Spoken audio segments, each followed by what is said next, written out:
By the middle of the morning of the 16th of April 1945, the destroyer USS Laffey could no longer steer. A bomb had ruptured the hydraulic lines in her steering gear and locked her rudder hard over, and so the ship was doing the only thing a ship with a jammed rudder can do. She was steaming in a slow, helpless circle, 30 miles out to sea, northwest of Okinawa, with no way to turn out of it. Her entire stern was on fire or burned out. 5 of her gun positions were destroyed. Dozens of her crew were dead or wounded. And Japanese aircraft were still coming, one after another, diving out of the sun at a ship that could not run and could not maneuver and could only keep shooting. Somewhere in that, one of Commander Frederick Becton's officers made his way to him through the smoke and asked the question that had to be asked. The ship was in a bad way aft. Was the captain thinking about giving the order to abandon her? Becton had already had one destroyer bombed out from under him earlier in the war, and he had watched the first ship to carry the name Laffey die in a night battle off Guadalcanal. He was not going to lose this one without a fight.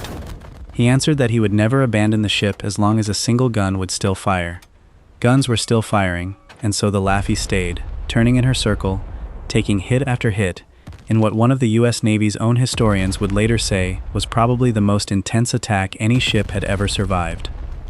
This is the story of how a single destroyer absorbed a scale of punishment that should have killed her many times over, why she was sitting alone 30 miles from the fleet in the first place, and what it actually took to keep a ship alive when the enemy had stopped trying to sink her and had started trying to die on her. To understand why the Laffey was where she was, you have to understand one of the grimmest jobs in the entire U.S. Navy in 1945, radar picket duty. By the spring of that year, the fighting had reached Okinawa, the last major island before the Japanese home islands themselves. The American fleet gathered off Okinawa was enormous, hundreds of ships supporting the invasion, and it had one great vulnerability. Japan had turned the Kamikaze, the suicide aircraft, as its main weapon at sea, and the best defense against a suicide plane was to see it coming early enough to send fighters up to meet it far from the ships. That meant pushing radar out, away from the fleet, and radar, in 1945, meant a ship. So the Navy ringed Okinawa with radar picket stations, 16 of them, each a lonely post far out from the main body of the fleet, where a destroyer or two and a handful of small support gunboats would sit and watch the sky for incoming raids. When they saw one, they would sound the alarm and direct fighters onto it. The picket ships were the fleet's early warning system, its distant eyes. They were also, by the plain logic of the situation, bait. A destroyer sitting alone 30 miles out, broadcasting radar and radio, was the first thing an incoming wave of kamikazes saw and the easiest thing to attack. Japanese pilots quickly learned that the picket ships were isolated, and they fell on them before pushing on toward the fleet, and sometimes instead of pushing on at all. The picket stations became the most dangerous ocean in the world.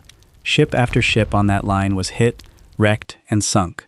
To be sent to a radar picket station off Okinawa was to be sent to the place the enemy attacked first and hardest, with the fewest friends nearby.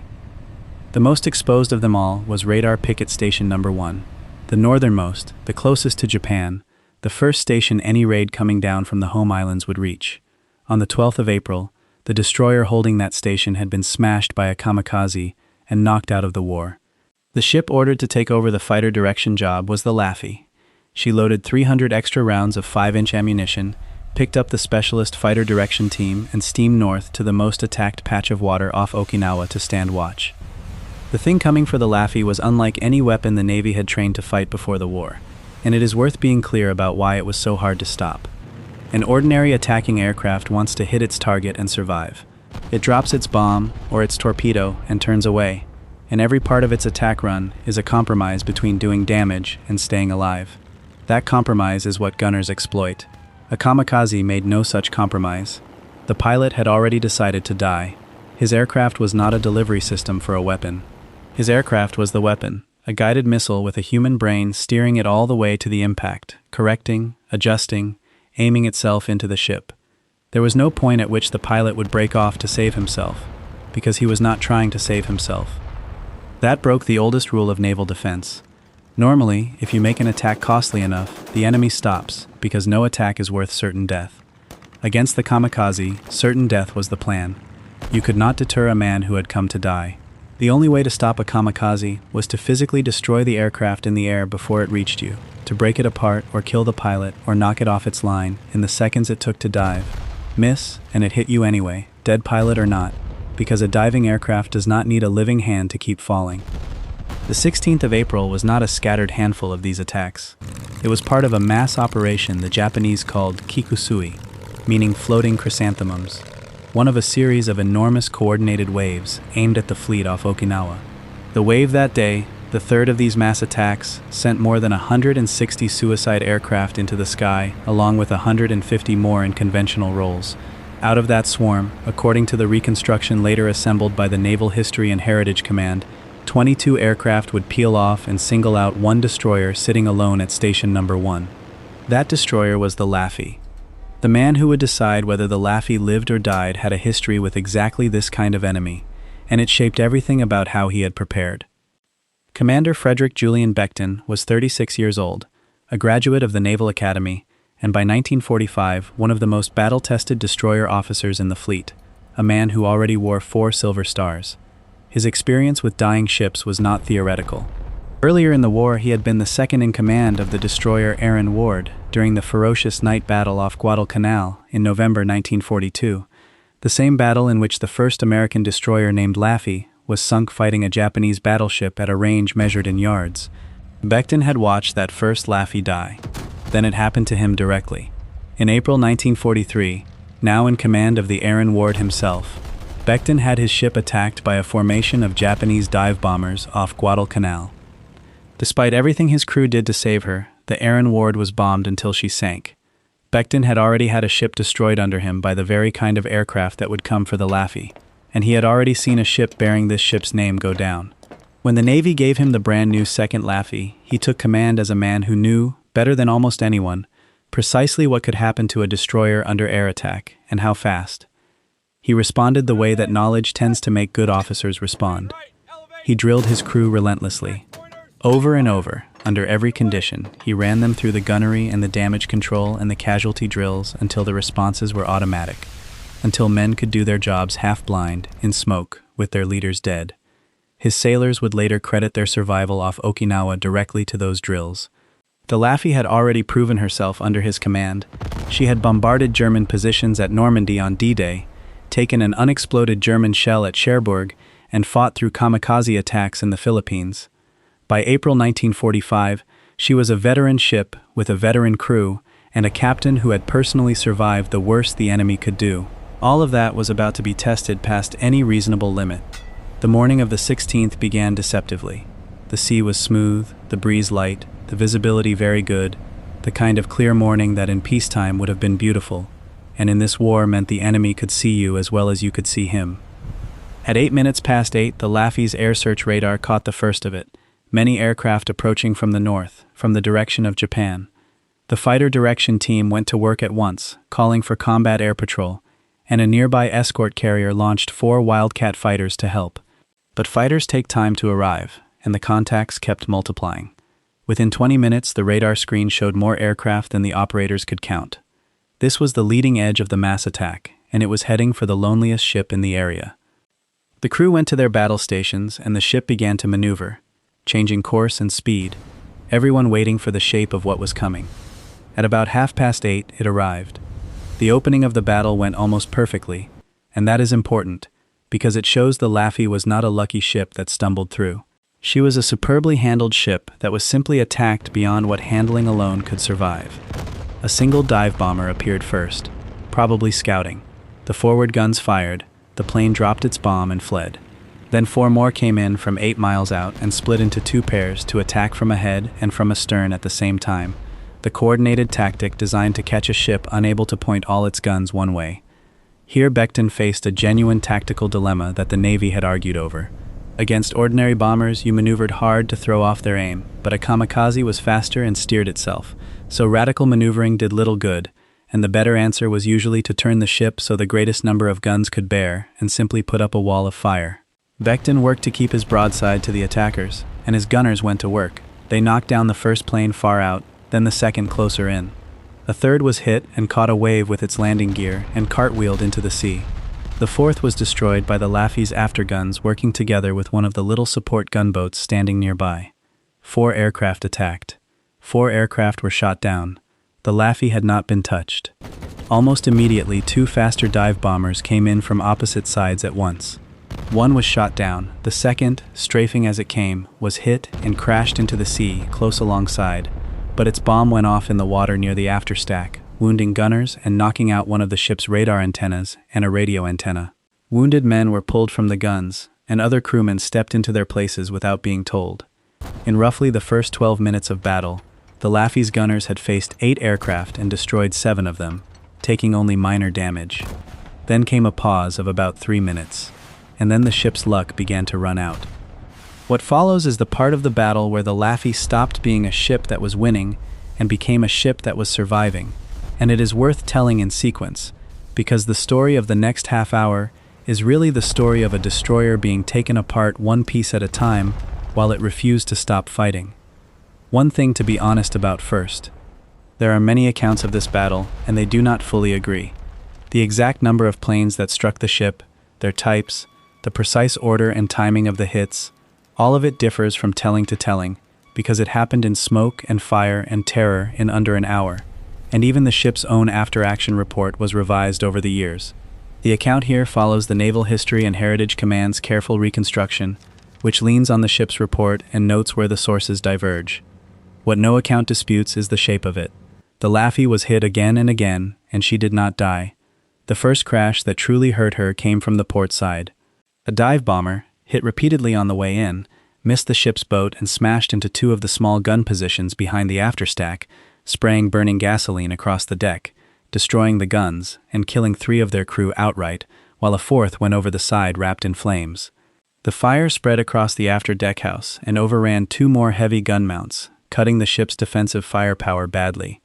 Below, the fire threatened a magazine full of ammunition, and only the protective cans around the shells kept it from a much larger explosion. Ammunition began cooking off on deck as crewmen threw it over the side by hand. The crash also cut the telephone line to the forward engine room, so the engineers down below, blind to what was happening above them, improvised.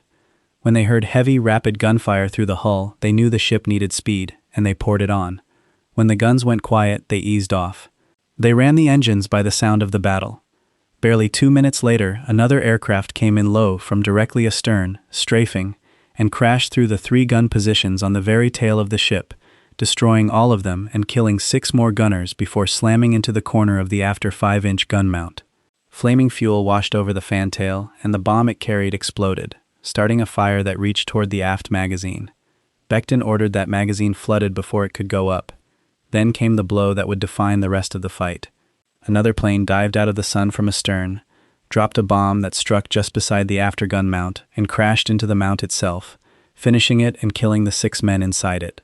And moments after that, one more aircraft came in from astern and put a bomb into the ship's stern just above the propeller guard. It exploded down in the after part of the ship, and its fragments tore through the steering gear, ruptured the hydraulic lines, and jammed the rudder hard over at 26 degrees. That was the hit that took away the Laffey's last freedom. She could no longer steer. With her rudder locked, the Laffey could do only one thing. She turned.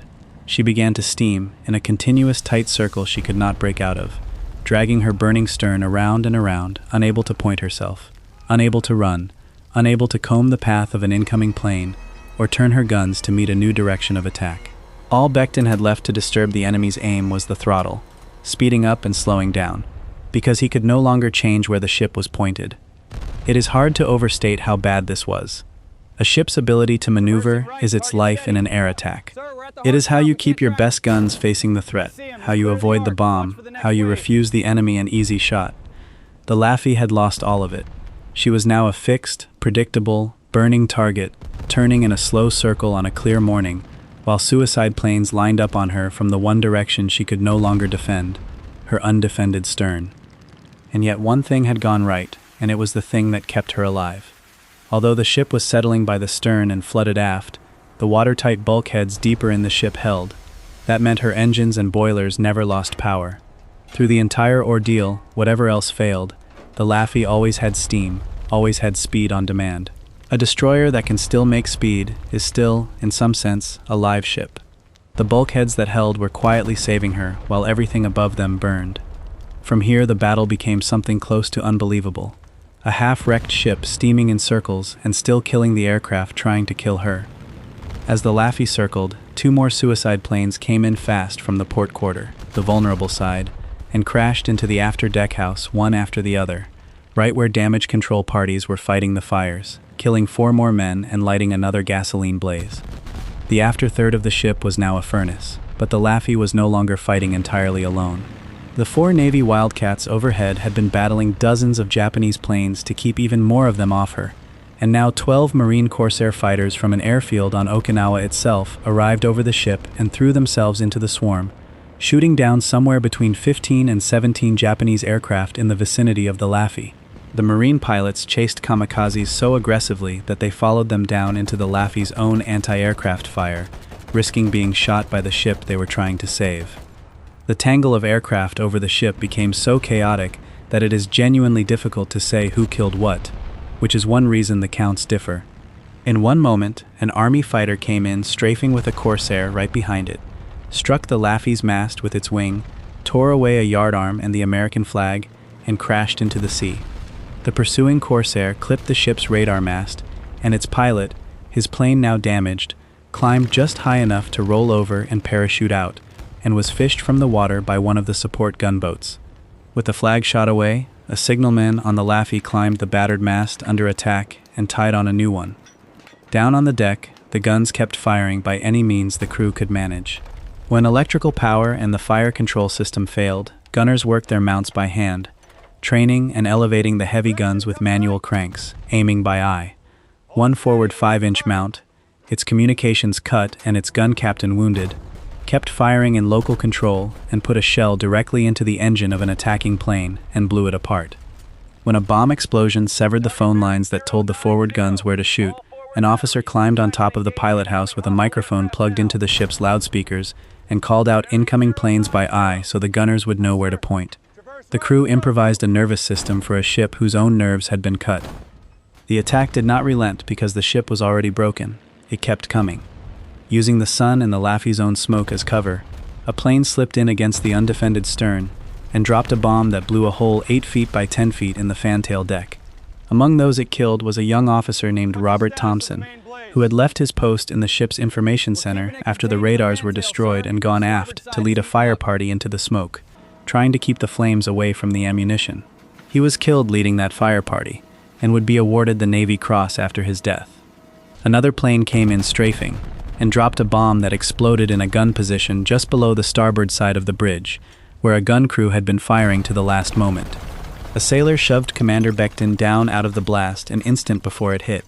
The fragments tore into the wardroom, which had been turned into an aid station full of wounded men, and killed several of them, along with the medical corpsmen treating them, and wounded the ship's doctor.